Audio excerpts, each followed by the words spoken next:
imetanda katika kaunti ya Kiambu baada ya familia moja kupoteza watu 4 kufuatia ajali mbaya ya barabarani kwenye barabara kuu ya Naivasha Nakuru. Ajali hiyo iligharimu maisha ya katekista, mke wake na watoto wao wawili wadogo. Faith Wangari anaripoti.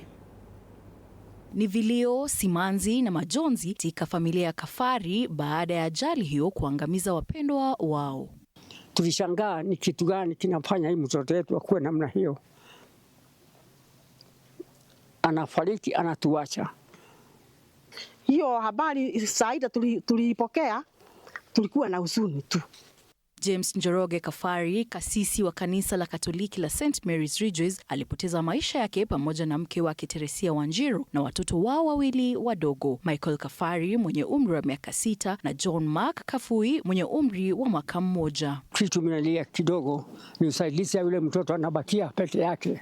Mtoto wa Njoroge yuko kwa hospitali na hatuna chochote cha kumtoa. Kwa mujibu wa familia, Njoroge alikuwa amemsindikiza mke wake kurejea Gilgil ambapo alikuwa mwalimu wa shule ya msingi wakati ajali hiyo ilipotokea.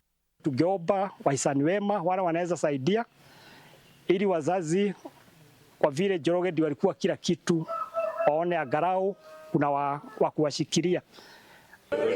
Vifo hivyo vimeacha pengo kubwa la kihisia na kifedha kwa familia ya Kafari wanapojitayarisha kuaga wapendwa wao 4. Faith Wangari, runinga ya TV 47.